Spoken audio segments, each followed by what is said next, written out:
Hello അസ്സലാമു അലൈക്കും, welcome back to our channel. അപ്പം ഞങ്ങളെല്ലാവരും പെരുന്നാൾ കഴിഞ്ഞതിന് ശേഷം ഒന്ന് ഒത്തുകൂടിയിട്ടുള്ള വിശേഷങ്ങളായിട്ടാണ് ഞാൻ ഇന്ന് വന്നിട്ടുള്ളത്. അപ്പോൾ അങ്ങനെ ഒന്ന് കണ്ടു നോക്കിയാലോ. ഉമ്മാൻ്റെ വീട്ടിൽ നിന്ന് ഉമ്മൻ്റെ അനിയത്തികളും മക്കളും പേരക്കുട്ടികളൊക്കെ വരുന്നുണ്ടെന്ന് പറഞ്ഞിട്ടുണ്ടായിരുന്നു. അപ്പോൾ നോമ്പും പെരുന്നാളൊന്നായിട്ട് ഞാൻ എങ്ങോട്ടും പോയിട്ടുണ്ടായിരുന്നില്ല. മോൾക്ക് വിശേഷം കാര്യങ്ങളൊക്കെ ആയതുകൊണ്ട് തന്നെ റെസ്റ്റാണ്. അപ്പോൾ അതുകൊണ്ട് തന്നെ എങ്ങോട്ടും പോയിട്ടൊന്നുണ്ടായിരുന്നു. അപ്പോൾ അവരെല്ലാവരും ഇങ്ങോട്ട് വരുന്നുണ്ട്. ഫുഡൊക്കെ അവർ ഏൽപ്പിച്ചിട്ടുണ്ടായിരുന്നു, ഓർഡർ കൊടുത്തിട്ടുണ്ടായിരുന്നു. പിന്നെ പായസം മാത്രം ഞാനിവിടെ വീട്ടിലുണ്ടാക്കിയിട്ടുണ്ടായിരുന്നേ. 4 ലിറ്റർ പാൽ എടുത്തിട്ടുണ്ടായിരുന്നു. അതിലേക്ക് ഞാൻ സേമിയ വറുത്തെടുക്കാൻ വേണ്ടിയിട്ട് നെയ്യ് ഒഴിച്ചിട്ടുണ്ടായിരുന്നു. അപ്പോൾ കിസ്മിസൊക്കെ ഒന്ന് വറുത്ത് കോരുകയാണ്.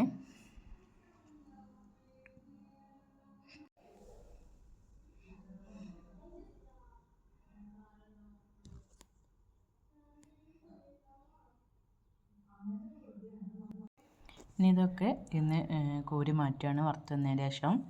ഇതിലേക്ക് ഞാൻ 2 പാക്കറ്റ് സേമിയാണ് എടുത്തിട്ടുള്ളത്.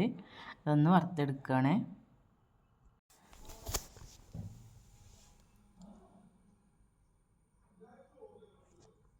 ഇതിലേക്ക് ഞാൻ 1 കപ്പ് ചവ്വരിയും കൂടി ചേർത്ത് കൊടുത്തിട്ടുണ്ടായിരുന്നു. അപ്പോൾ അതാ സേമിയൊക്കെ നന്നായിട്ട് ഇവിടെ വറവായി കിട്ടിയിട്ടുണ്ട്. വറുത്തെടുത്തിട്ടുള്ള സേമിയ തിളച്ച പാലിലേക്കാണ് ഒഴിച്ച് കൊടുക്കുന്നത്. എന്നിട്ട് നന്നായിട്ടൊന്ന് വേവിച്ചെടുക്കുക. അത് സേമിയൊക്കെ ഒന്ന് വെന്ത് വന്നതിന് ശേഷം ഇതിലേക്ക് മിൽക്ക് മേഡാണ് ഒഴിച്ച് കൊടുക്കുന്നത്. 2 ടിന്ന് മിൽക്ക് മേഡ് എടുത്തിട്ടുണ്ടായിരുന്നു. ബാക്കി പഞ്ചസാരയും കൂടി ചേർത്ത് കൊടുത്തിട്ടുണ്ട്.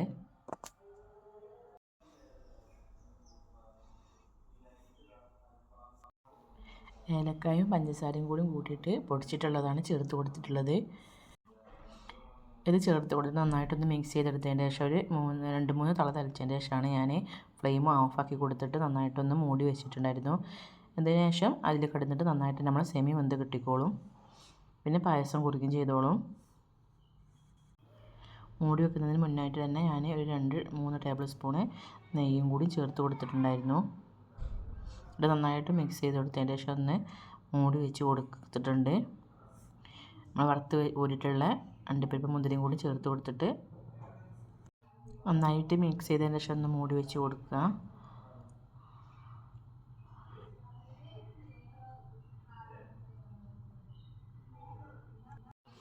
അപ്പോൾ തന്നെ നമ്മളെ പായസം ഇവിടെ റെഡി ആയിട്ടുണ്ട്. കുറുകി വന്നിട്ട് അതുപോലെ തന്നെ സേമിയൊക്കെ നന്നായിട്ട് വെന്ത് നല്ല സൂപ്പായിട്ടുണ്ട്. പായസമൊക്കെ ഉണ്ടാക്കി റെഡി ആയതിൻ്റെ ശേഷമാണ് പിന്നെ നമ്മളെ കുളി കഴിഞ്ഞതിൻ്റെ ശേഷമാണ് പിന്നെ ഇവരൊക്കെ വരുന്നത്. ചെറിയ ആളാമി മക്കളുമാണ് വന്നത് ആദ്യം.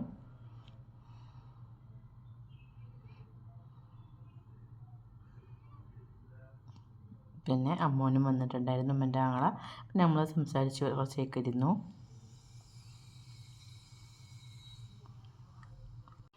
പിന്നെ വലിയളാമി മക്കളൊക്കെ വന്നിട്ടുണ്ടായിരുന്നു. അതിനുശേഷം നമ്മൾ ഓർഡർ ചെയ്തിട്ടുള്ള ചോറൊക്കെ വന്നിട്ടുണ്ടായിരുന്നു. അപ്പോൾ അതൊക്കെ ഒന്ന് സെറ്റാക്കി വെക്കുകയാണ്.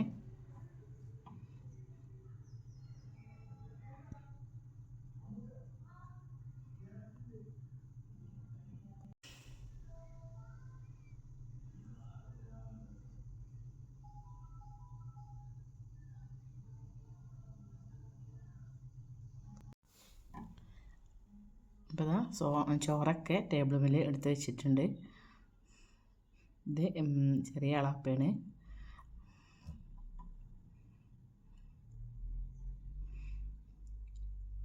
ആദ്യം മക്കൾസിനെയൊക്കെ ഇരുത്തി അവരുടെ ആണുങ്ങളെ കൂടെ ചിക്കൻ ബിരിയാണി ആയിരുന്നു ഉണ്ടാക്കിയതല്ല ഓർഡർ ചെയ്തിട്ടുണ്ടായിരുന്നത്. മക്കൾസിനെയും ഇവരെ കൂടെ എടുത്തിട്ടുണ്ടായിരുന്നു. ആദ്യം ഇവരാണ് കഴിച്ചിട്ടുണ്ടായിരുന്നത്. ഇത്ര ഒന്നല്ല കേട്ടോ, ഇനി ഒരുപാട് ആളുകളുണ്ട്. അപ്പം അവർക്കൊക്കെ ഒരു ബുദ്ധിമുട്ടും കാര്യങ്ങളൊക്കെ ആയതുകൊണ്ട് നമ്മൾ മാത്രമായിരുന്നു ഒത്തുകൂടിയിട്ടുണ്ടായിരുന്നത്.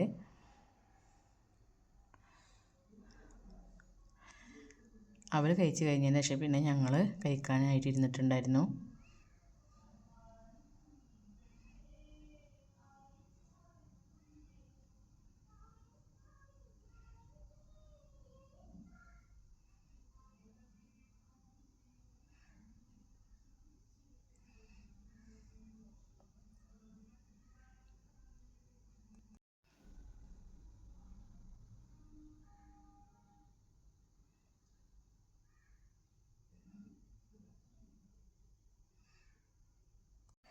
പിന്നെ ഞങ്ങൾ കുറേ സംസാരിച്ചൊക്കെ ഇരുന്നതിൻ്റെ ശേഷമാണ് പിന്നെ ഒരു 5 മണി 5:30 ആയപ്പോഴാണ് പിന്നെ ചായ എടുത്തിട്ടുണ്ടായിരുന്നത്. പിന്നെ അത് കഴിഞ്ഞതിന് ശേഷം ഞങ്ങൾ കുറച്ച് ഫോട്ടോസും കാര്യങ്ങളൊക്കെ എടുത്തു. അപ്പോൾ ഇത്രയുള്ള എൻ്റെ വീഡിയോ നിങ്ങൾക്ക് ഇഷ്ടമായി ലൈക്ക് ചെയ്യുക, ഷെയർ ചെയ്യുക, സബ്സ്ക്രൈബ് ചെയ്യാതെ ഏതെങ്കിലും കൂട്ടുകാർ കാണുന്നെങ്കിൽ സബ്സ്ക്രൈബ് ചെയ്ത് സപ്പോർട്ട് ചെയ്യണേ. ഇത് നമ്മൾ വല്യമ്മ ഉണ്ടായപ്പോൾ പെരുന്നാളിന് അവിടെ ഒത്തുകൂടിയിട്ടുള്ള ഒരു ഫോട്ടോസാണ് കേട്ടോ. ഇത് ഞങ്ങൾ മക്കളും ഉള്ള ഫോട്ടോസാണ്.